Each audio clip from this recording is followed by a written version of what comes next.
주님의 놀라우신 은혜와 사랑과 평강이 여러분의 삶에 충만하기를 간절히 원합니다. 하나님 말씀 같이 보겠습니다. 누가복음 20장 27절부터 40절까지의 말씀입니다. 누가복음 20장 27절부터 40절까지의 말씀 제가 봉독하여 드리겠습니다. 부활이 없다고 주장하는 사두개인 중 어떤 이들이 와서 물어 이르되 선생님이여 모세가 우리에게 써주기를 만일 어떤 사람의 형이 아내를 두고 자식이 없이 죽으면 그 동생이 그 아내를 취하여 형을 위하여 상속자를 세울지니라 하였나이다. 그런데 7형제가 있었는데 마디가 아내를 취하였다가 자식이 없이 죽고 그 둘째와 셋째가 그를 취하고 일곱이 다 그와 같이 자식이 없이 죽고 그 후에 여자도 죽었나이다. 일곱이 다 그를 아내로 취하였으니 부활 때에 그 중에 누구의 아내가 되리이까?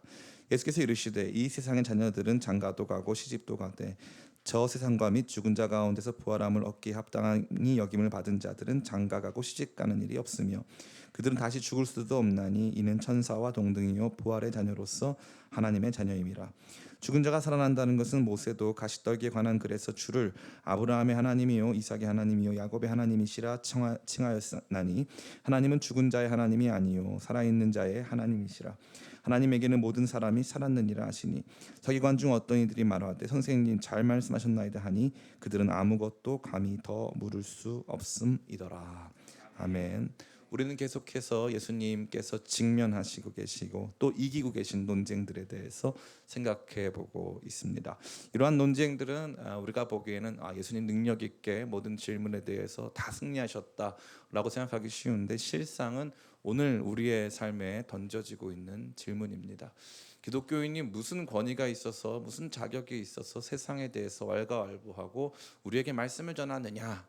기독교인들은 왜 더 독특하고 특별한 은혜 또 계시를 갖고 있다고 믿고 있느냐와 같은 권위로부터 출발된 질문들, 또 오늘 우리가 만나고 있는 우리가 믿고 있는 신앙의 모순을 조롱하듯 질문하는 내용들도 만나게 된다는 것이죠. 그러기에 예수님께서 상대하시고 또 승리하신 모든 질문들은 오늘 이 시대를 살아가는 모든 신자들에게 울려 퍼지는 질문들이요 우리에게도 똑같은 동일한 대처와 승리를 요구하는 질문이라 할 수 있습니다. 특별히 오늘 우리가 만나게 될 질문은 매우 합리적인 사람들의 질문입니다. 합리적이며 현세적이고 또 자기들만의 신앙적 체계를 가지고 있는 사람들의 질문을 만나고 있는 것이죠. 그들은 앞서 말씀드린 바와 같이 성경의 모순을 밝혀내서 성경을 기반으로 한 우리의 신앙을 무너뜨리고자 하는 고도의 전략을 가지고 있는 것입니다. 우리 모두에게 있어서 이러한 질문이 아주 중요한 것은 이러한 질문을 승리로 이끄신 주님을 통하여서 우리에게 닥쳐오는 이러한 신앙적 질문, 신학적 질문들을 어떻게 어떠한 삶의 태도를 가지고 승리할 수 있을 것인지에 대한 귀한 통찰을 얻는 시간이 될 줄을 믿습니다. 이러한 질문에 대해서 승리하는 것은 단순히 그들을 이겼기 때문에 중요한 것이 결코 아닙니다. 사실은 이런 질문이 울려 퍼질 때마다 우리 자신이 알 수 없는 낭패감과 패배감, 또 우리 자신이 대답할 수 없음으로 말미암는 자신 없음을 많이 경험하고 있기 때문에 오늘 우리가 이 질문에 대해서 승리하고 이 질문을 바르게 답할 수 있는 사람으로 바뀐다는 것은 우리 모두에게 영적인 강력한 확신, 능력을 더하여 주는 것인 줄을 믿습니다. 여러분 모두에게 이러한 능력이 임하는 복된 시간 되시기를 예수님의 이름으로 축원합니다. 먼저 우리가 본문의 말씀을 이해하기 위해서는 이 도전적인 질문이 누구에게로부터 나왔는가에 대해 주목할 필요가 있습니다. 그들의 이름은 바로 사두개인들이었습니다. 이 사두개인이라고 하는 표현은 누가복음에서 딱 한 번 여기에만 등장합니다.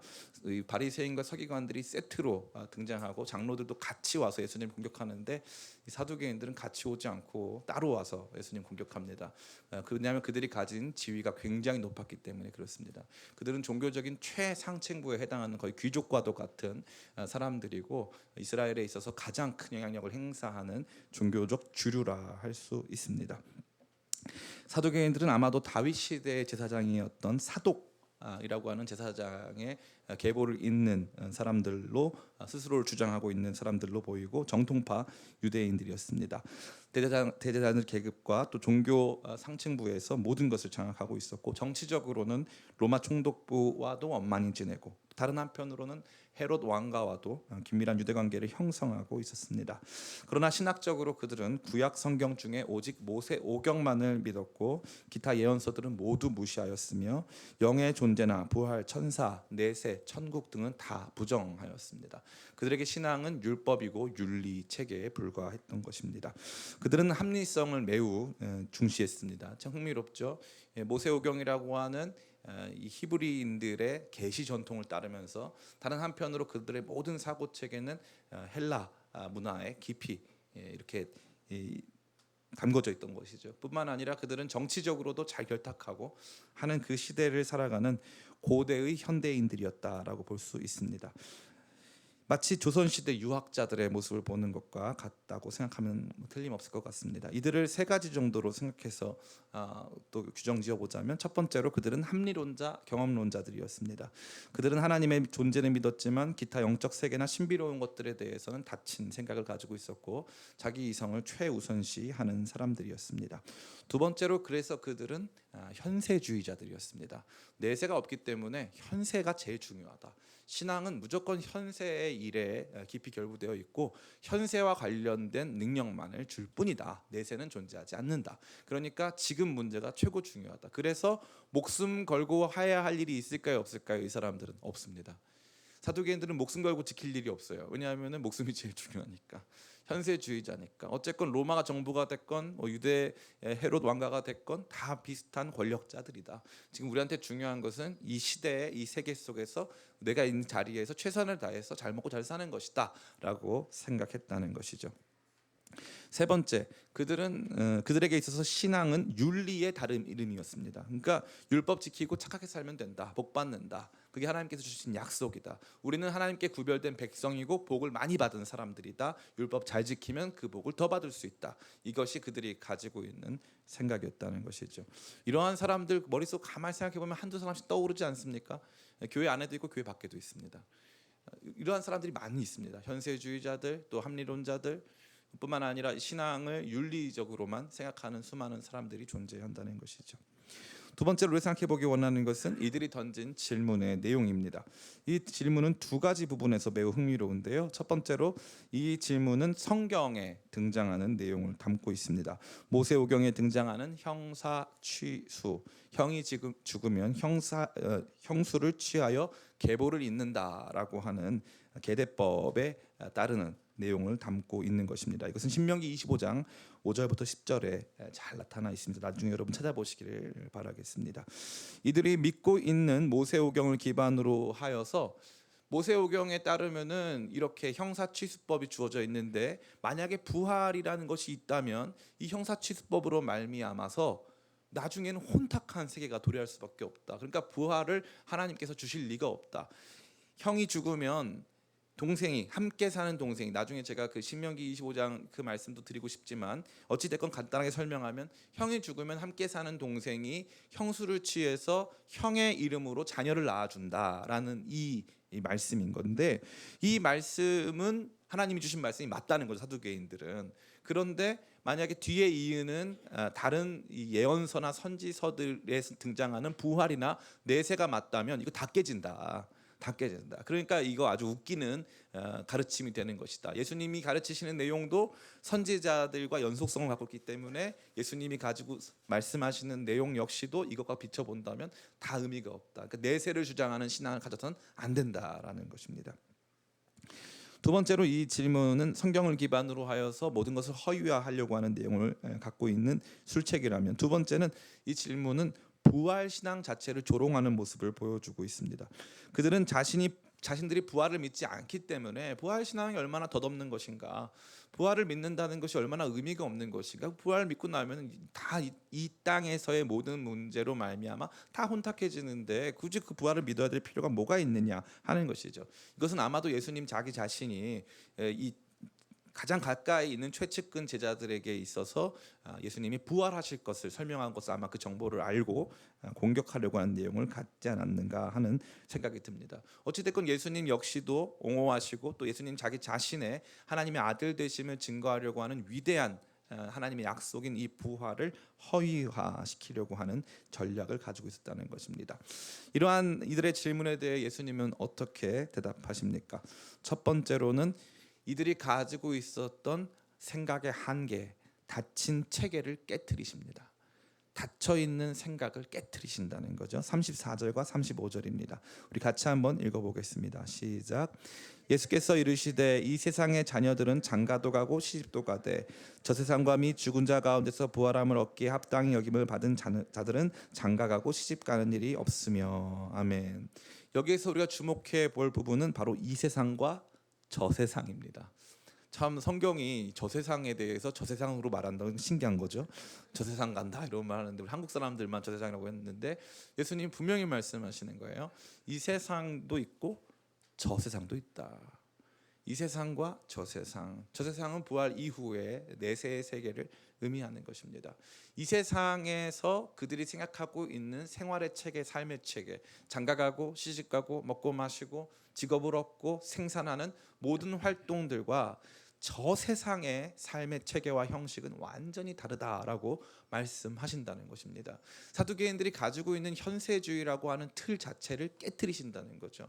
그들은 그러한 틀로 모든 것을 평가하고 판단하려고 했다는 것입니다. 다시 말해 그들이 가지고 있었던 안경이 현미경이었다는 거죠. 현미경으로 작은 것만 보고 있었는데 예수님께서 현미경 팍 깨트리시고 망원경을 주시는 거예요. 그래서 그들이 보고 있지 못했던 더 넓고 더 먼 세계를 바라볼 수 있는, 조망할 수 있는 것들을 제공했다는 거죠. 사람들이 가지고 있는 이 지극히 작은 자기만의 생각의 틀을 완전히 깨버리신다는 사실입니다. 이와 같은 것은 매우 단순하게도 증명할 수 있습니다. 우리는 이미 이 세상에 존재하기 전에 다른 세상에 존재한 적이 있습니다. 모든 사람, 이 땅에 존재하는 모든 사람은 다른 세상에 존재한 적이 있습니다. 그 세상은 무엇입니까? 바로 엄마 뱃속입니다. 엄마 뱃속이라고 하는 곳에서는 우리는 폐로 호흡하지 않았습니다. 엄마 뱃속에서는 우리는 생산 활동을 하지 않았습니다. 엄마 뱃속은 현저히 작았습니다. 엄마 뱃속은 어두웠습니다. 엄마 뱃속에서는 모든 것을 의존해야 했다는 것입니다. 엄마 뱃속은 완전한 세계와 체계가 아니었습니다. 그 세상에서 살 때는 10개월 동안 자랄 때는 그 세상이 전부인 것처럼 생각했고 그 세상은 닫힌 체계였습니다. 근데 이 땅에 나와 보니까 그 세상이 현저히 작은 세상이었고 지금 훨씬 더 큰 세상에서 우리는 자가 호흡하고 스스로 우리가 먹고 살 것들을 구하면서 생산 활동을 하고 있는 것입니다. 사랑하는 성도 여러분, 부활도 이와 같습니다. 예수님께서는 이것들을 통하여서 우리 모두의 생각의 한계를 깨트리고 계신 것입니다. 현세밖에 모르는 사람들을 향하여서 그들이 가지고 있는 현세를 기반으로 한 내세에 대한 추측들을 다 깨트리신다는 거죠. 이와 관련된 내용은 단순히 믿지 않는 사람들에게만 해당하는 것이 결코 아닙니다. 이 믿는 사람들 가운데서도 이 천국에 대한 상상을 할 때 우리가 이 땅에서 받지 못한 것들에 대한 보상을 받는 차원으로 많이 생각해요. 그래서 80년대, 70년대, 60년대 이때 어려울 때 천국 가면은 금, 또 보석 이런 길을 걸어가고 우리 한 사람마다 다 맨션 아파트를 준다. 그거죠. 근데 그런 말 듣고 나서 야 진짜 집집마다 에스컬레이터 있다 막 이런 얘기 듣고 나서 그 소망하고 기대하고 살았단 말이에요. 그런데 나중에 돈을 좀 벌어보니까 우리 아파트에도 에스컬레이터 생겼어요. 예를 들면 그러고 나면 천국 갈 필요가 있어요 없어요? 없죠. 이 땅이 천국인데 천국을 왜 갑니까? 이 땅이 천국인데 천국을 왜 가요? 그러니까 이 땅에서의 현세적 체계 안에서의 내 욕망을 완전히 또 영원히 충족시키기 위해서 천국이 필요하다고 생각했던 우리였는데 시간이 가면 갈수록 신앙적인 성숙을 거듭하면 거듭할수록 천국의 핵심은 그 금, 은, 보화에 있는 것이 아니었다는 거예요. 천국의 핵심은 하나님과 영원히 함께하는 것에 있었다는 거예요. 그거를 알게 되는 변화가 있다는 거죠. 그러니까 단순히 죽으면 좋은 곳 간다, 죽으면 좋은 곳 간다 이런 얘기를 많이 하지 않습니까? C.S. 루이스가 뭐라고 말했냐면 하나님을 사랑하지 않는 사람들에게 천국은 지옥이다. 왜냐하면 천국이 보장하는 유일한 것이 하나님과 영원히 함께하는 건데 하나님을 마음에 두기 싫어했는데 하나님과 영원히 함께하면 천국은 지옥인 거죠. 천국이 지옥인 거예요. 그러니까 천국에 있어서 가장 중요한 것이 무엇이냐? 현 체계와 천국에서의 체계, 부활 이후의 삶의 체계가 완전히 다르다는 것을 인정하는 것입니다. 예수님께서는 그것을 먼저 말씀하심으로 말미암아 사두개인 자기들끼리는 굉장히 똑똑하다고 생각했고 자기들끼리는 이것을 통해서 이 모세오경에 등장하는 형사취수법을 통해서 만약에 부활이 존재한다면 그 형사취수법으로 말미암은 이 땅의 삶의 체계가 다 무너지는 것이 되니까 그것은 존재하지 않을 것이다라고 생각했던 그들의 모든 이성적인 생각의 결과를 송두리째 다 파괴해 버리신 것이라는 사실입니다. 두 번째, 흥미로운 것은 예수님의 답변은 사두개인들이 신봉하는 모세 오경을 통해서 답변하셨다는 사실이에요. 만약에 사두개인들에게 있어서 부활에 대한 증거를 시편이나 다른 선지서를 통해서 제시했다면 사두개인들은 들으려 하지 않았을 것입니다. 그런데 예수님께서는 정확하게 모세 오경 출애굽기 3장 말씀을 통하여서 하나님께서 아브라함과 이삭과 야곱을 말씀하시는 과정을 통하여서 부활의 진리를 증거하셨다는 사실입니다. 하나님께서는 앞서 말씀드린 바와 같이 출애굽기 3장에서 가시떨기 나무에서 모세를 만나시면서 하나님 자신을 아브라함과 이삭과 야곱의 하나님으로 소개하십니다. 그런데 생각해 보면은 하나님께서 모세를 만나실 때는 이미 아브라함과 이삭과 야곱이 죽은 지가 거의 400년 정도 된 상태입니다. 아브라함과 야곱과 이삭은 이미 죽은 거죠. 그러면 하나님께서 자기를 뭐라고 소개해야 하냐면은 나는 아브라함과 이삭과 야곱의 하나님이었다라고 소개해야 돼요. 이게 우리나라에서는 과거형, 현재형, 미래형 별로 중요하지 않지 않습니까? 그런데 이게 히브리어나 헬라어에서는 과거형, 현재형, 미래형 굉장히 중요합니다. 그런데 하나님은 뭐라고 하냐면 현재형으로 나는 지금 아브라함과 이삭과 야곱의 하나님이다라고 말씀하셨다는 사실이죠. 그것으로 말미암아 이 하나님 자기 자신에게는 죽어 있는 아브라함, 이삭, 야곱 역시 현재 하나님 앞에서는 살아있는 존재다라는 것이죠. 그럼 만약에 부활이 없다면 그들은 어떠한 방식으로 살아있는 존재가 된다는 말입니까? 너무 흥미롭지 않습니까? 그들은 살아있는 존재라는 거예요. 하나님 앞에서 그들은 살았다. 죽어 있는 사람도 하나님 앞에 살았다 이거예요. 하나님 앞에서는 살아있다. 그러면 무엇을 통해서? 부활을 통해서 하나님 앞에서 그들은 살아있는 존재다. 그들은 현재 비존재가 아니다라는 것을 말해준다는 거죠. 그러한 내용을 기반으로 오늘 다시 한번 이 말씀을 읽어봤으면 좋겠습니다. 37절 38절 말씀 같이 한번 읽어보겠습니다. 시작. 죽은 자가 살아난다는 것은 모세도 가시떨기에 관한 글에서 주를 아브라함의 하나님이요 이삭의 하나님이요 야곱의 하나님이시라 칭하였나니 하나님은 죽은 자의 하나님이 아니요 살아있는 자의 하나님이시라 하나님에게는 모든 사람이 살았느니라 하시니. 아멘. 그러니까 우리가 보기에는 죽어있는 사람들도 하나님 앞에서는 살아있다 이거예요. 하나님 앞에서는 비존재가 아니다. 이제 썩어서, 왜냐하면 물질이 다고 현세가 다라면 지금 이 사람은 썩어서 없어진 존재란 말이죠. 그래서 의미 없는 존재가 돼야 되는데 하나님 앞에서는 살아있는 존재라는 거죠. 하나님 앞에서는 죽은 존재가 없어요. 하나님 앞에서 살아있는 존재라는 거죠. 이게 얼마나 기가 막힙니까? 하나님 앞에서는 살아있는 존재다. 근데 이걸 무엇을 통해서 말씀하신다? 모세 오경을 통해서. 시편은 16편을 통해서 증거하신 내용도 아니고 다니엘서를 통해서 증거하신 내용도 아니고 그들이 진짜 신봉하고 있는 모세 오경 안에서도 부활에 대한 내용을 정확하게 끌어내셨다는 사실입니다.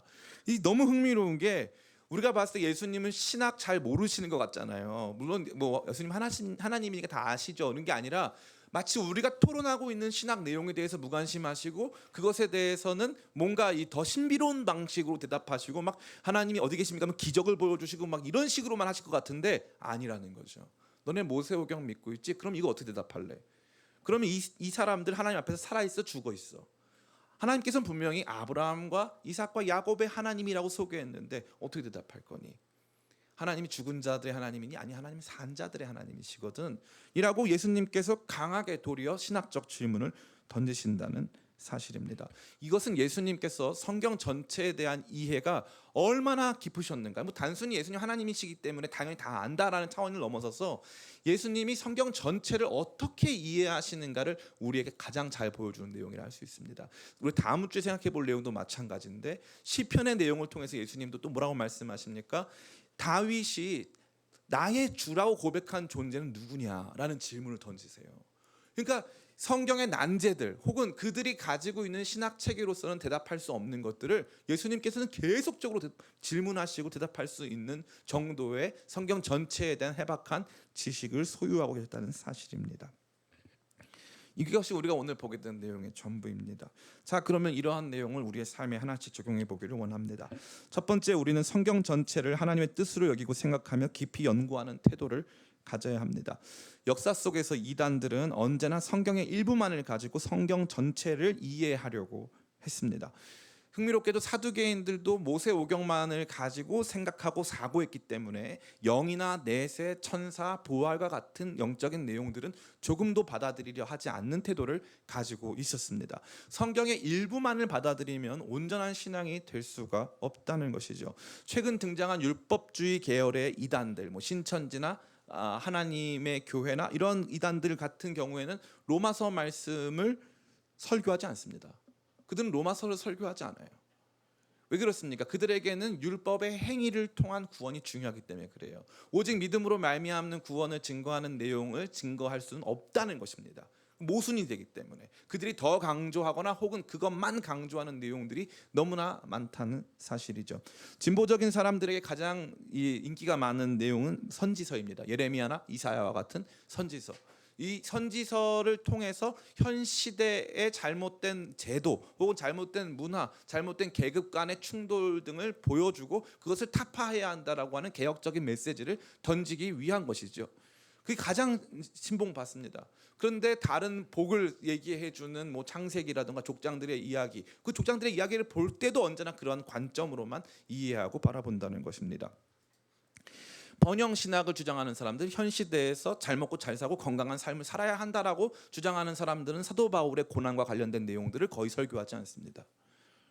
모두 다 자기들이 생각했을 때 이게 신앙이야라고 하는 닫힌 체계 속에서 자기들이 좋아하는 말씀을 듣기를 원하죠. 성경 전체가 뭐라고 말하는지에 대해서 균형 있는 감각을 가지려고 하지는 않는다는 것입니다. 성경이 끊임없이 말하고자 하는 하나님의 이야기가 아닌 성경의 나의 이야기를 투영해서 그 특정 성경만을 나의 본문, 나의 교과서, 나의 텍스트로 여기고 살아가는 사람들이 너무나 많다는 것입니다. 그러나 동시에 여러분 예수님을 보시기를 간절히 바랍니다. 예수님은 신학적 논쟁을 딱 할 때 너네가 모세오경을 가지고 주로 신앙생활하지. 자, 그럼 모세오경에서 이러한 내용을 어떻게 생각하니? 모세오경에도 부활에 대한 내용이 나와 있거든. 모세오경에도 영원한 하나님 나라에 대한 이야기가 등장하고 있거든. 이건 어떻게 생각하니? 모세오경에도 천사가 등장하거든. 이건 어떻게 생각하니? 그들이 자기가 생각했을 때 성경 전체라고 하는 이 성경을 기반으로 한 사고가 아닌 나를 중심으로 한 사고, 나의 세계를 중심으로 한 편협하고 닫혀있는 체계를 중심으로 도리어 성경을 이해하려고 하다 보니까 많은 문제가 발생했다는 것입니다. 제가 제 설교에 대해서 평가해 보자면 제 설교는 맛없는 설교가 아닌가라는 생각을 많이 합니다.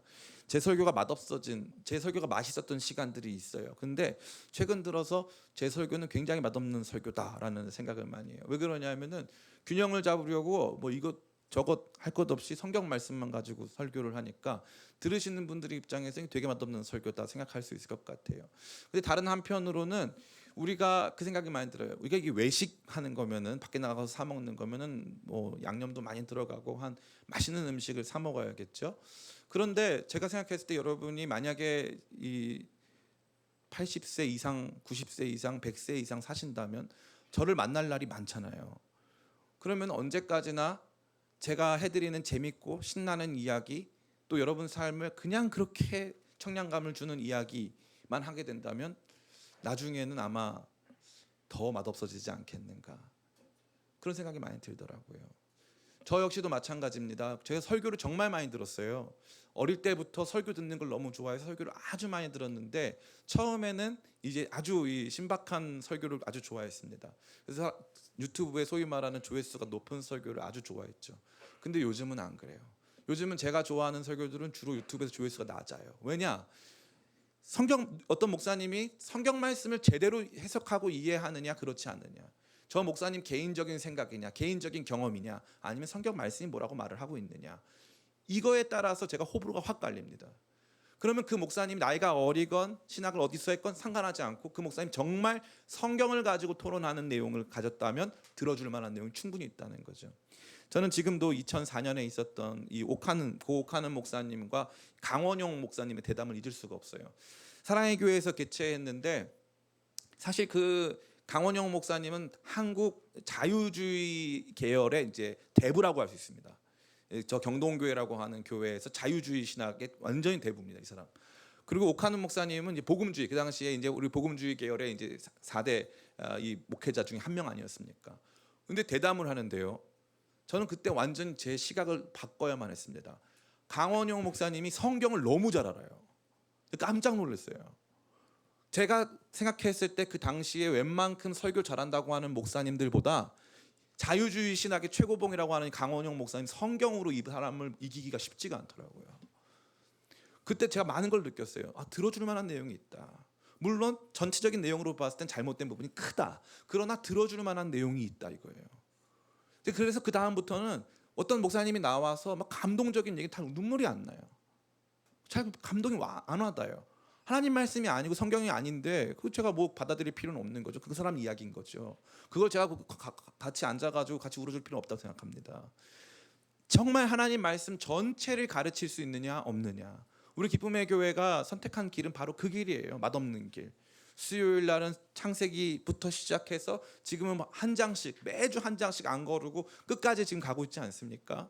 주일날 청년 때는 로마서 강해를 시작했어요. 지난번에 에베소서 강해를 19번을 쳐서 마치고 이제 로마서 강해를 시작한 거죠. 금요일 날은 시편을 다 읽고 시편 19편 같은 경우는 총 22번에 걸쳐서 강해를 했습니다. 뭐 누가 알아주건 안 알아주건 제가 그 생각이 많이 들어요. 성도님들이 절 평가하시죠. 목사님 맛없는 설교를 한다. 괜찮습니다. 결국 하나님께서 저에게 끝날 심판 때 야 이 목사 너 뭐 하고 왔냐? 저 나름 성경 증거하려고 최선을 다했습니다. 뭐 그러다 버림 받았습니다. 그럼 저는 안 무서울 것 같아요. 최선을 다해 보는 거죠. 대신에 여러분 이 모습을 꼭 보시길 바래요. 제가 하는 얘기에 집중하지 마시고 이 모습과 관련지어서 보셔야 되는 거예요. 사두개인이라고 하는 사람들이 예수님의 가르침을 받아들일 수 없는 이유는 그들은 닫힌 체계, 모세오경이라고 하는 닫힌 체계 속에 머물러 있었기 때문에 절대 예수님의 말씀을 들을 수가 없는 거예요. 성경 전체를 받아들이고 특별히 구약 성경 계시의 말씀, 예언의 말씀을 하나하나 받아들이다 보면 예수님 안에서 이 모든 것들이 성취된 것이 보이는데 구약 성경 말씀도 일부 내게 은혜가 되는 것만 선별적으로 수용하다 보면 절대 여러분들 지금 예수님이 하시는 이 말씀 속에서 위대한 변화를 일으키는 것이 쉽지가 않습니다. 예수님께서 저와 여러분 모두에게 원하시는 것은 성경 전체를 통합적으로 이해하는, 깊이 연구하는, 예수님이 그 출애굽기에서 가시떨기 나무에서 하나님께서 모세 만나신 사건을 통해서 부활을 증거하신 것과 같이 우리 모두에게도 세상이 여러분에게 질문할 때 성경 전체 속에서 예수님의 존재, 하나님의 존재, 우리의 미래에 대해서 증거할 수 있는 미래의 소망과 관련된 내용들을 미리 준비할 수 있는 우리 모두가 되시기를 간절히 축원합니다. 두 번째, 우리는 부활 신앙을 회복해야 합니다. 부활이라고 하는 내용은 기독교 신앙에서 가장 크게 공격받는 내용 중에 하나입니다.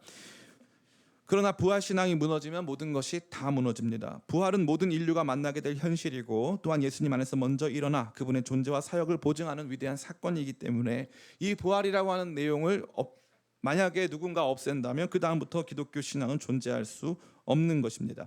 고린도전서 15장 12절부터 19절 말씀 우리 같이 한번 읽어보기를 원합니다. 한 목소리로 같이 읽어보겠습니다. 시작. 그리스도께서 죽은 자 가운데서 다시 살아나셨다 전파되었거늘 너희 중에서 어떤 사람은 어찌하여 죽은 자 가운데서 부활이 없느냐 하냐. 만일 죽은 자의 부활이 없으면 그리스도도 다시 살아나지 못하셨으리라. 그리스도께서 만일 다시 살아나지 못하셨으면 우리가 전파하는 것도 헛것이요 또 믿음도 헛것이며 또 우리가 하나님의 거짓 증인으로 발견되리니 우리가 하나님이 그리스도를 다시 살리셨다 증언하였습니다. 만일 죽은 자가 다시 살아난 일이 없으면 하나님이 그리스도를 다시 살리지 아니하셨으리라. 만일 죽은 자가 다시 살아난 일이 없으면 그리스도도 다시 살아나시는 일이 없었을 터이요 그리스도께서 다시 살아나신 일이 없으면 너희의 믿음도 헛되고 너희가 여전히 죄 가운데 있을 것이요 또한 그리스도 안에서 잠자는 자도 망하였으리니 만일 그리스도 안에서 우리가 바라는 것이 다만 이 세상 삶뿐이면 모든 사람 가운데 우리가 더욱 불쌍한 자이리라. 아멘. 뭐라고 말합니까? 헛것. 부활 안 믿고 내세 안 믿으면 헛것이라는 거예요. 신앙 다 헛것입니다. 부활 신앙이 중심에 있지 않으면 다 헛거라는 거예요. 이러한 부활 신앙이 무너지면 우리는 사두개인과 같이 현세주의밖에 될 수가 없습니다. 그들에게 있어서 신앙은 더 이상 미래에 대한 약속과 보증이 아니고 현재에 대한 윤리 영역으로 추락하게 되는 것입니다. 그 어떤 소망과 능력도 될 수 없는 것입니다. 다시 말해 부활이 없으면 죽음을 이길 수가 없습니다. 그러면 무슨 문제가 발생합니까? 부활이 없으면 죽음을 못 이기니까 죽음이 제일 큰 문제가 되는데, 죽음이 얼만큼 문제냐면 하나님도 해결할 수 없는 문제가 되어버린다는 거예요. 그래서 죽음 이전의 삶이 최고 중요하기 때문에 이 땅에서의 문제만 가지고 살면 되는 겁니다. 이게 부활신앙이 약화됐을 때 나타나는 증세예요. 이 땅에서의 문제. 그러니까 우리가 이 땅에서의 문제를 극복하는 가장 중요한 열쇠가 뭐냐 하면 이 땅은 지나간다는 거예요. 이 또한 지나가리라. 이 땅에서 치고받고 지지고 볶고 했던 모든 일들이 지나가는 일이라는 거예요. 나에게 상처 주고 아픔 줬던 모든 일들이 지나가는 것이고, 도리어 우리가 이 땅에서 준비하고 연습해야 되는 것은 하나님 나라의 복락을 미리 맛보고 그 복락 안에서 영원한 생명 가운데 살아가는 연습과 훈련과 체험이 우리 가운데 필요하다는 건데, 이 부활신앙이 상실되어지고 새로운 세계, 또 다른 미래가 없어지는 순간 우리는 완전한 절망 가운데 놓여질 수밖에 없다는 사실입니다. 앞서 말씀드린 대로 이러한 부분에 있어서 새로운 세계에 대한 감각을 갖는 것은 너무나도 중요한 것입니다. 이 땅에서의 삶의 연장이 아닌, 이 땅에서의 삶의 연장이라면 우리가 가지고 있는 상처를 그대로 가지고 하나님 나라에 들어갑니까? 부활합니까? 이 땅에서의 삶의 연장이라면 우리가 이 땅에서 가지고 있는 질병, 이 땅에서 가지고 있는 장애, 한계들을 그대로 가지고 부활합니까? 아니라는 거죠. 이 땅에서 치고받고 싸우고 했었던 모든 이야기들은 더 이상 존재하지 않는다는 거예요. 영원한 하나님의 나라, 거기서는 완전히 새로운 존재로 천사와 동등한 것 같은, 천사와 동등하다는 건 급이 같다는 게 아니라 천사와 같은 영원한 불멸의 존재다라는 것을 의미한다는 것입니다. 그러기에 예수님의 이러한 가르침 너무나도 중요합니다. 특별히 우리는 예수님이 이토록 강하게 부활에 대해서 변호하시고 강조하신 것에 대해서 마음 깊이 새겨볼 필요가 있는 거예요.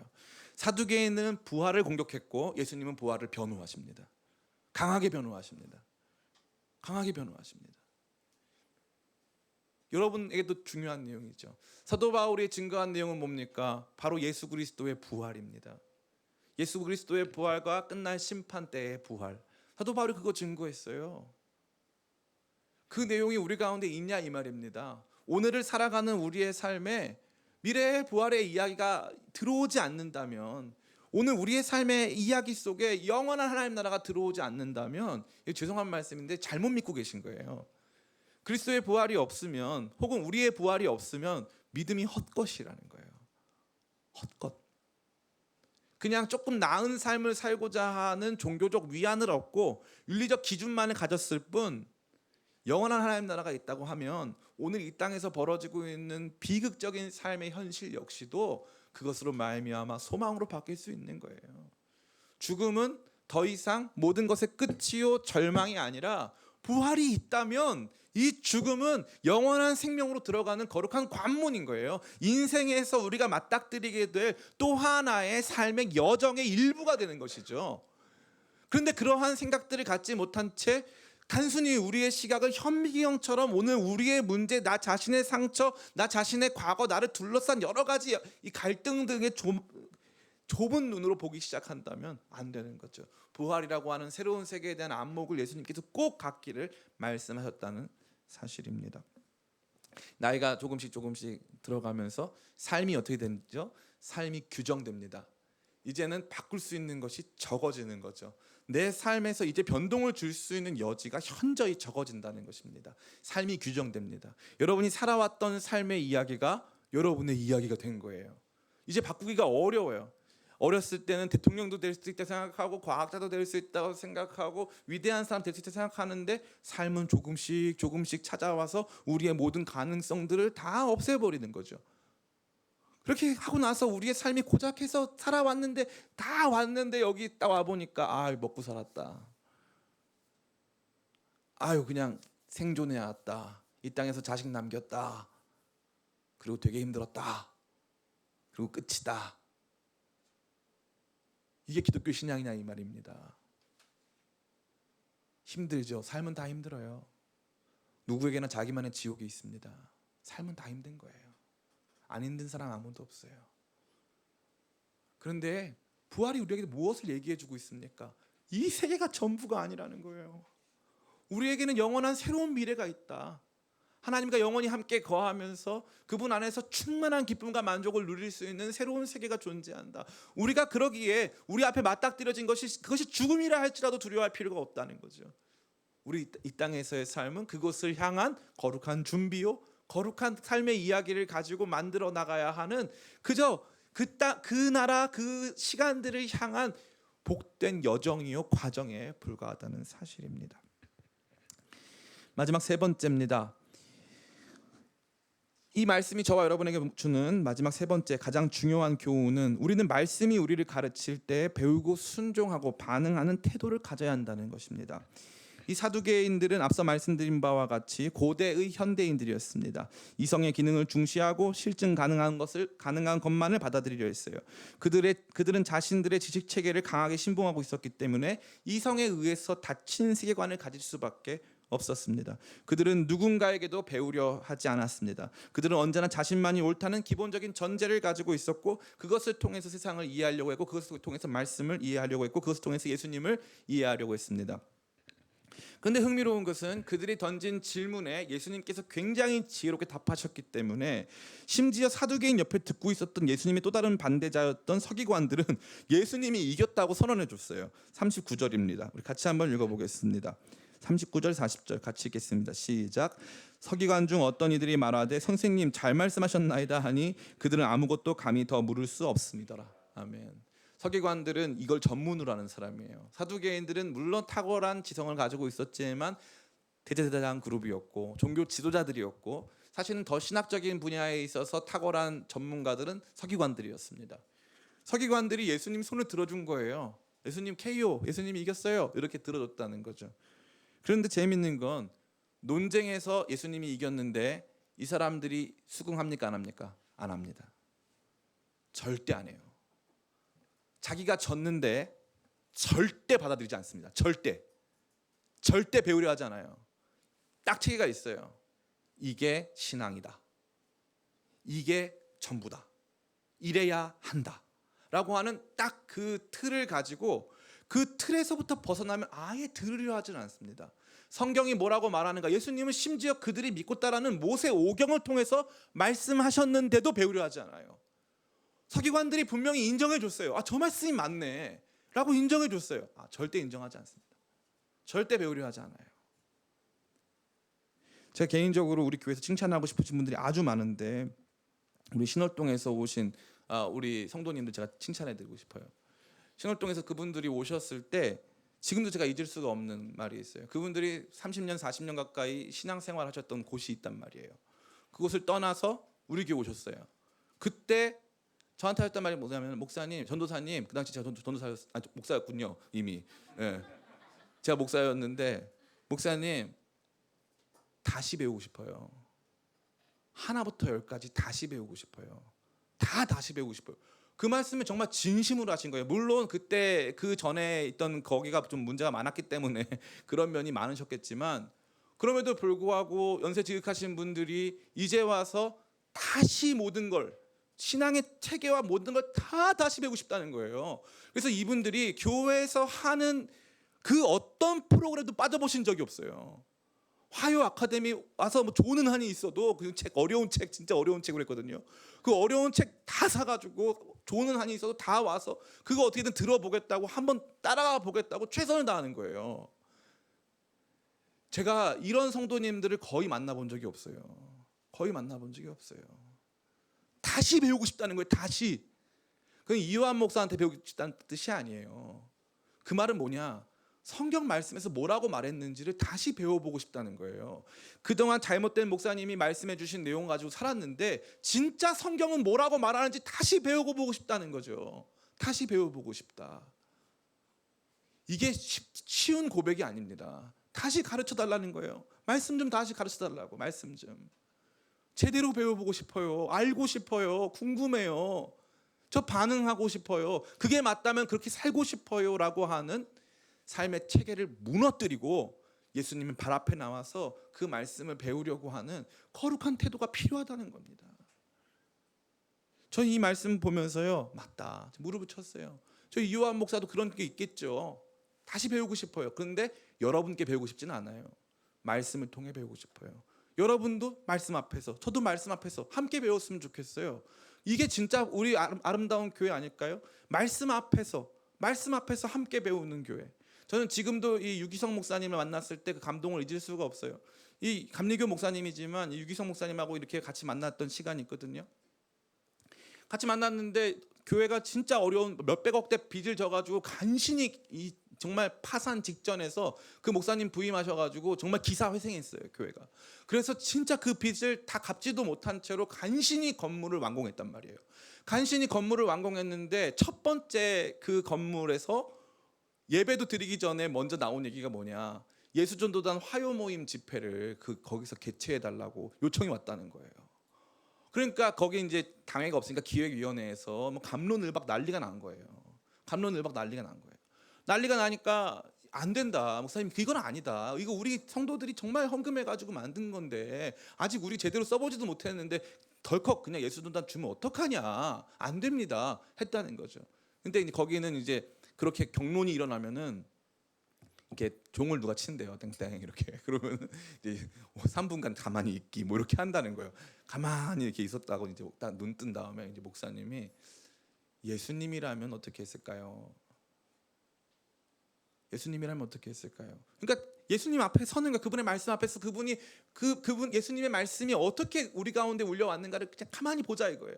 딱 멈추고 보자 이거예요. 예수님이라면 어땠을까요? 가만히 있다가 반대하시는 분이 예수님이라면 빌려줬겠죠. 그러고 말하니까 그러면 빌려줘야겠네요. 답이 나와버린 거예요. 답이 나와버린 거예요. 예수님이라면 어떻게 했겠냐 이거예요. 그 장로님들도 목사님도 예수님 말씀 앞에 쓴 거예요. 그냥 말씀 앞에. 말씀의 특정 말씀을 가지고 막 갑론을박한 게 아니라 가만히 생각해봤더니 이 사안에 대해서 예수님은 어떻게 하셨을까? 멈춰서, 목사님이 뭘 원하시는가, 장로님이 뭘 원하시는가, 우리 교회 비전 이게 아니라 잠깐 멈춰서 예수님이라면 어떻게 했을까를 생각하는 거예요. 예수님이라면 어떻게 했을까? 그러면 그게 모든 사람들에게 가르침이 되는 거예요. 이렇게 할 자신이 저는 없어요. 지금은 없어요. 그런데 이게 우리가 가야 할 길이에요. 노력해야 할 길이에요. 각자 다친 사고의 체계를 깨트리고 말씀 앞에서 함께 배우려고 하는 거룩한 태도와 노력이 필요한 거예요. 이 서기관들이 얼마나 놀랍습니까? 선생님 말씀 잘하셨습니다. 선생님 말씀이 맞습니다. 예수님 말씀이 맞습니다. 제가 틀렸습니다. 사두개인 그 누구도 제가 틀렸다고 말한 사람이 없어요. 아무도 말하지 않습니다. 아무도. 제가 제일 큰 우려를 갖는 것은 제가 목회적으로 제일 한계를 갖는 게 뭐냐 하면 제 나이예요. 제 나이. 그래서 최근에는 제가 그냥 목사를 그만하고 여기 담임 목사를 그만하고 다른 교회 가서 나이가 찰 때까지 부목사로 좀 있다 오는 게 어떻겠는가 이런 생각을 많이 합니다. 실제로 많이 해요. 지금도 그 생각이 여전히 있습니다. 이 나이라고 하는 한국 사회에서 이 나이라고 하는 부분은 깨트릴 수가 없어요. 쉽지가 않아요. 제가 그래요. 제가. 그러니까 다른 사람이 못 깨트리는 게 제가 못 깨트린다는 거죠. 그런데 이 부분에 있어서 저를 포함하여서 우리 모든 성도님들이 나이가 지극하신 분이라 할지라도, 나이가 어린 분이라 할지라도 정말 하나님 말씀 앞에서 말씀이 뭐라고 말을 하고 있는가에 대해서 거기에서 정직하게 말씀이 뭐라고 말하고 있는가에 대해서 정직하게 받아들이고 정직하게 반응하고 정직하게 말씀이 그러하다면 내가 그 말씀 따르겠습니다. 내가 수용합니다. 내가 졌습니다. 당신이 옳습니다. 하나님 말씀이 옳습니다라고 말할 수 있는 태도를 가져야겠다. 저부터. 또 우리 사랑하는 성도님들에게도 제가 이런 부탁을 드리고 싶습니다. 만약에 여러분들이 제 나이나 제 학벌이나 제 어떠한 것 때문에 우리 교회에 와서 신앙생활 하시는 거라면 여러분처럼 비참하신 분은 없을 거예요. 나이도 어리고 학벌도 대단하지 않고 그리 잘난 것 아무것도 없는 이 목회자 밑에서 뭘 좋은 게 있다고 신앙생활을 합니까? 더 좋은 학벌 가지신 분들도 많이 계시고 나이도 충분한 분들 많이 계세요. 제가 우리 교회 생각을 해봤는데 우리 교회 모실 수 있는 목사님들 많더라고요. 근데 우리 기쁨의 교회는 이요한 목사한테 배우라는 게 아니라 저는 그 통로죠. 저는 그 통로입니다. 신학적으로나 성경적으로 제가 문제가 있으면 달게 받겠습니다. 그러나 최소한 우리가 말씀 앞에 서 있느냐, 우리의 닫힌 체계를 가지고 말씀을 내가 알던 방향에서 생각해서 그냥 그게 전부라고만 믿고 있는 그걸 가지고 있다면 우리는 사두개인들과 별반 다를 것이 없는 사람들은 아니겠는가라고 하는 저를 포함하여서 정직한 고민이 들어오는 것입니다. 사랑하는 성도 여러분, 신자의 가장 놀라운 변화는 사도 바울이라 할지라도 새롭게 배우는 것입니다. 모든 것을 알고 있는 사람이라 할지라도 말씀 안에서 날마다 새로운 진리로 충만해지는 것, 그 진리의 길이 우리를 더욱더 아름답고 확신 있는 길로 걷게 한다는 것을 여러분 꼭 발견하시기를 간절히 바랍니다. 그래서 담임 목사 너무 의존하는 신앙생활 하지 마시고, 전 여러분 아버지 아니니까 담임 목사 의존하지 마시고 하나님 말씀 앞에서, 그리고 저 목사가 진짜 하나님 말씀을 전하느냐 안 전하느냐, 저는 그걸로 평가받고 싶어요. 저는 그걸로 평가받고 싶습니다. 최소한 이요한 목사님이 개소리는 안 했다. 설교 시간에 뭐 이상한 정치적인 막 선동하고 뭐 말도 안 되는 소리 갖다 붙이고 뭐 이상하게 우리의 감정 끌어올린 적 없다. 그 목사님은 최소한 제가 끝날 때 심판을 그렇게 받고 싶어요. 최소한 그 목사님 말씀 앞에 정직했다. 그냥 말씀 있는 대로 전했다. 저는 여러분들이 그것에 여러분들의 우리 교회에 대한 자부심이 있었으면 좋겠고, 그 자부심을 위해 제가 최선을 다하기를 간절히 원합니다.